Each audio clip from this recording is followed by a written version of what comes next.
ইনশাআল্লাহ বিজয় হবে। জাযাকুমুল্লাহু খায়রান। শেরপুর 3 বাদল ভাই কি আসতে পারছে? আসছে।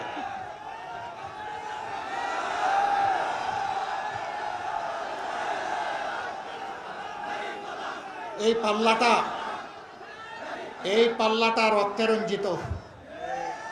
এই পাল্লাটা রক্তে রঞ্জিত। এই পাল্লার পক্ষে কাজ করতে গিয়ে একটা ভাই জীবন দিয়েছে।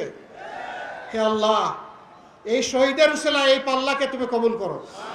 ইনসাফ কায়েমের শক্তি তুমি দান করো। জনগণকে এই প্রতীকের সঙ্গী বানিয়ে দাও। আয় রব্বুল আলামিন, বেইনসাফির বিরুদ্ধে তুমি ইনসাফের বিজয় দান করো। ভাই মার্কা আছে? কোনকে মার্কা? ইনশাআল্লাহ 12 তারিখ সারাদিন ইনশাআল্লাহ বিজয় হবে। জাযাকুমুল্লাহু খায়রান। আমি আপনাদের কাছ থেকে বিদায় নিচ্ছি। বিদায় নেওয়ার আগে মাওলানা আজিমের দরবারে আওয়াজ তুলে বিদায় নিতে চাই। লিল্লাহি তাকবীর।